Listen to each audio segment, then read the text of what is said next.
What's up guys, I'm Max, this is MaxWorks, and today I'm going to be showing you guys how to build a custom headache rack and rails for my '09 GMC 2500 HD. Now the reason we're going to be building this from scratch is for two things. First of all, I couldn't find a kit I liked that allowed me to install a winch into the bed for loading bikes and stuff like that, just as it was. And the kits that I did like that I'd still have to modify were like $1,500. So for about $300, including the price of the winch and all the wiring and everything, we're going to build a custom headache rack and rails that meets my needs. And so this project is going to be a little bit of wiring, a lot of welding, and a lot of metal fab. So basically we're going to start fabricating everything up on the truck and go from there, and then eventually I'd like to pull everything off, and then I'm going to paint it with that bed liner that you saw me use in the earlier episode. So some of the big feature sets, and I will put a link to everything that I bought down in the description below so you guys get an idea of the prices and everything. But the idea was that I wanted 2 rails, and each rail will have 3 D-rings welded to it. Because my truck, the location of the factory tie-down points is kind of weird for motorcycles. It doesn't really work very well. So I need to put tie-down points where I actually need them. And so I bought some big beefy, I think they're like 3/8 inch, or no, I'm sorry, 5/8 inch D-rings, which are huge, like 6,000 pound D-rings, like you'd find on the back of a flatbed trailer or something. But I really like the aesthetic, and going bigger is never going to hurt you compared to going too small. Now the main piece, which is going to go up against the cab, we're going to have a piece of angle iron like the rest of the bed rails, and then we're going to have D-rings, and in the middle I'm going to build a mount and put one of those Harbor Freight 2,500 pound winches on it, allow me to load bikes into the bed with just one person like I had on my old truck. But in this case it'll be a lot sturdier, a lot less janky of a setup. And on top of that, I would like to build a headache rack. We have some really thick wall, like 120 wall DOM 2-inch tubing. And so what we're going to do is we're going to build basically just a trapezoid like that that mirrors the lines of the truck, and that'll allow me to lay long pieces of steel across the top of the tailgate and the top of the cab, basically without damaging my paint or damaging the truck cab. So this is going to be kind of a long project, and so the best way to do it is just to get started. We're going to start first by fabricating the 2 sets of side rails, because everything is going to mount off of those. So nothing to do it but to do it.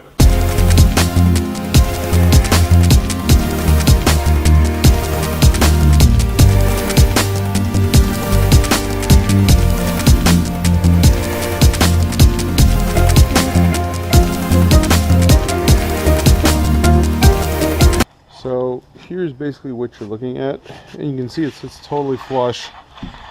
And what we're going to do is we're going to put in stakes that pull down right there.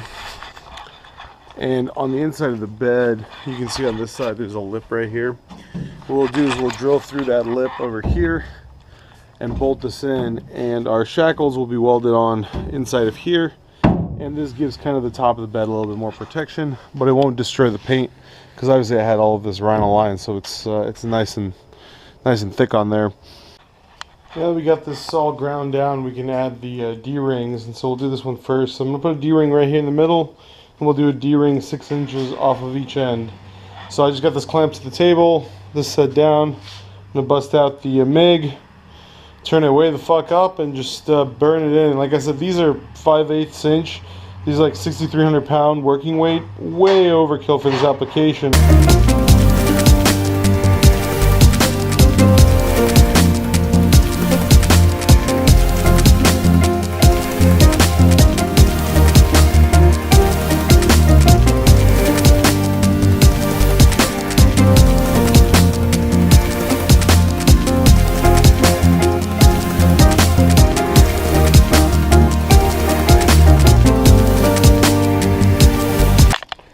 Here's where we're at now.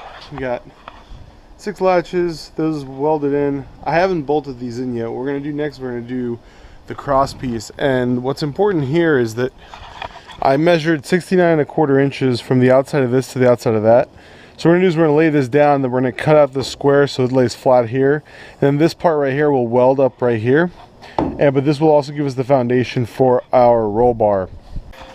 Now here's our top piece, and to make it fit down into the bedside, we're going to have to cut out these flaps will sit on top on the sides, and this will allow it to drop straight into the bed.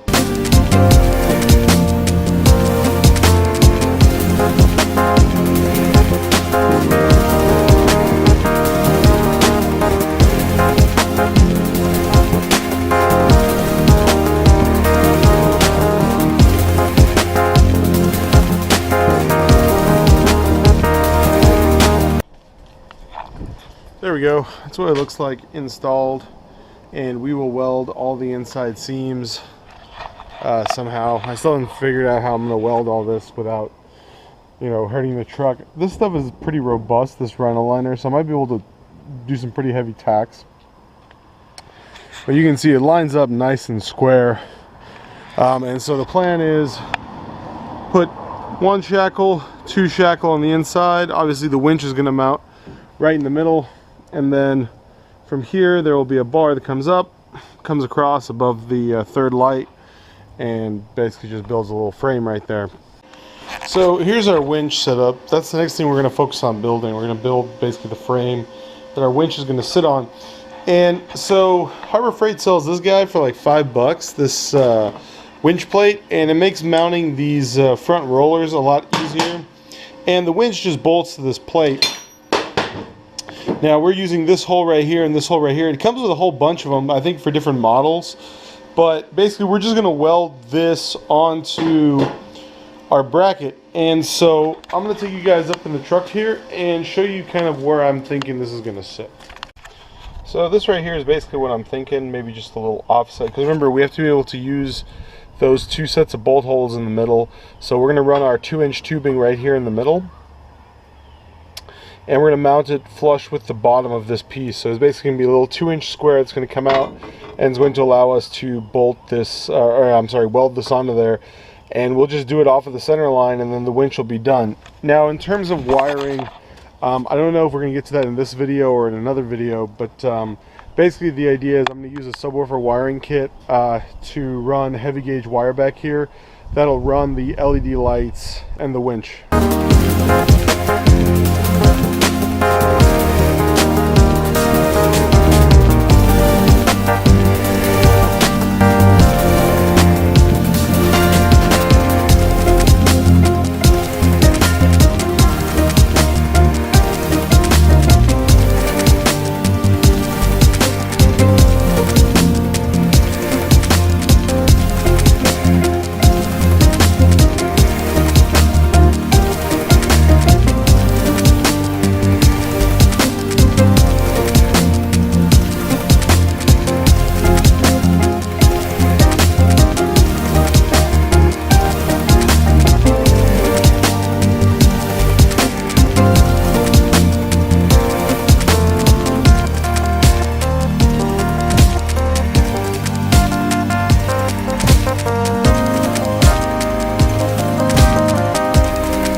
So there's our finished winch mount in place.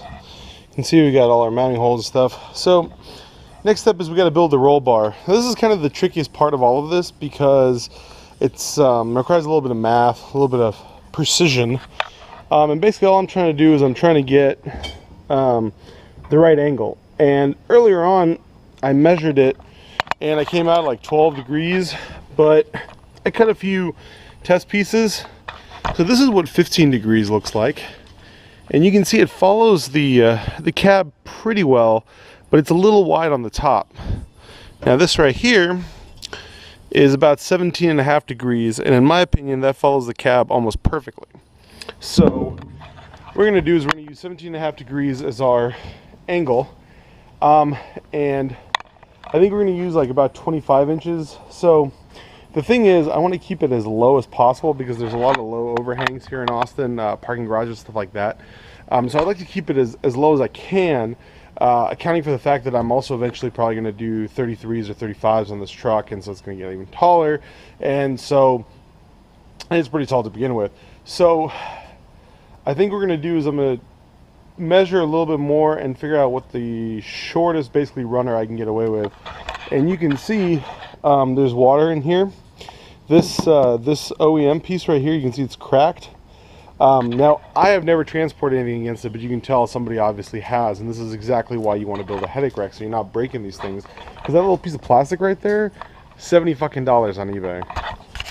So there we go. We got our two end pieces cut, and what I'm going to do is I'm going to basically put them in the furthest out corners, because this thing's going to end up centered anyway. So what we're going to do is we're going to put this out in this outermost corner, and I'm going to go ahead and tack everything on the truck, and to obviously protect the truck, we got a fire blanket on it. It's not actually a fire blanket, it's a moving blanket, but it should be a fire blanket. That'll just keep it protected from any sort of splatter or whatever. But like I said, all I'm going to do is I'm going to put like 3 or 4 tacks on it. And then obviously we'll take this thing off and do the finish weld. And the nice thing about this is we can figure out our main runner piece on the workbench. Because once these two pieces are tacked in place and welded, they're going to be fixed. And so then we can just do that cross piece and then test fit everything back. And it looks like we're getting pretty close to getting this thing all put together.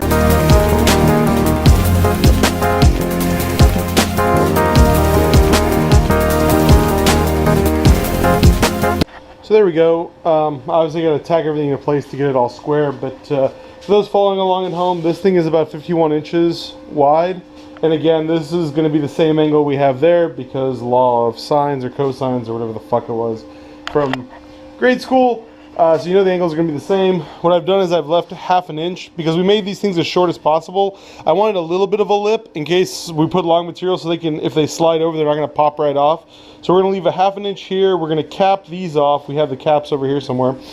So right now what I'm going to do is I'm going to get this all squared up, make one last set of measurements with tack welds, and then we can basically finish welding out this thing. Well, there it is, fully welded out, all totally straight. Welded on these end caps, just grounded down. Obviously after we paint everything, all these welds are going to disappear. But that's pretty solid. Now there's 2 more things that we need to add to this specific piece before we can get everything mounted up in the truck. And that is we need we need to build little brackets for the LED lights. Those are just going to be little pieces of steel that it can bolt into, nothing super fancy pants. And then I would like to add, what I'm going to do is I'm going to add 2 tabs right back here that face down, and what that's going to do is it's going to allow me to hook behind this lip right here, and so it'll just give it an extra piece right there where it can kind of grab onto, because this is kind of a boxy thing. And then obviously we need to drill the side rails through here so we can get those bolts mounted in there as well. So there we go. We just took some bar stock, made these little mounts. These are LED mounts. I'm going to drill a hole in the middle of each of these and weld them on here. And these are our side plates. So what these are going to do is go under here. You can see right in here, there's a lip on this bed, and these are going to be the reinforcement plates that go up in there, just like that. And obviously there's going to be holes drilled through it so that bolts all the way through there. Just goes right in there. All right. We are all welded up. We are off the truck. I've wiped it down with acetone. At this point, all that's really left to do is to paint this thing with truck bed liner. It fits perfectly. We've got our 4 little block off plates set up for painting as well. This is going to be kind of a pain in the ass. This is really the only way I can set it up to paint it. But it's going to be kind of a pain in the butt because I would like to paint all of it. Meaning the upside and the downside. I think I'm going to leave the shackles themselves bare. But I am going to paint this piece right here, like the shackle holder part. And I'm going to try to cover it all with one coat. And then the stuff takes like 24 hours to dry, so it's probably going to be tomorrow before I can cover it with another coat. Hopefully by the weekend, I will be able to get this thing back on the truck and have it all done. So at this point, nothing really much to do except for me to break out the paint brushes and this stuff. That's what we're going to be painting it with. Right there, Rust-Oleum truck bed coating. It worked pretty good for the metal stand, so I think it's going to work pretty good for this. Well, here we are out in the sunshine. There we go. We got our lights installed, we got our winch installed.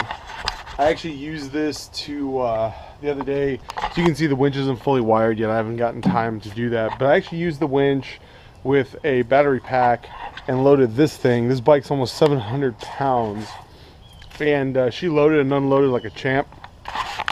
So I'm still waiting on my switches and stuff to get here to wire in the LEDs, and I have the kit to wire in the winch. I just haven't gotten to it yet. But this is pretty much what you see. I'm pretty happy with this. All my automotive friends, a lot of places I've gone, people look at it, and you know, I get a lot of compliments on it. You know, because it's a very clean design, and you don't see very many kind of you know, pre-made ones that look this nice, that follow the body lines this well. So I'm very, very happy with it. Like I said, it tied down the bike fantastic. The whole frame didn't even flex. Loading in and out on my old truck, that little thing I had would flex the fuck out of the bed, but this one just doesn't flex. The tie down rings are exactly where I need them to be, and you can pull the sides real tight, and it holds it like a champ. So all in all, I'm very, very happy with this project. It turned out really well. Anyway, I'm Max, this is MaxWorks. Thank you for watching. If you like the video, hit the like button. If you like the stuff I do on this channel, hit the subscribe button. If you built one of these, want to talk about it, have any questions for me, feel free to leave a comment down in the comments below. Peace.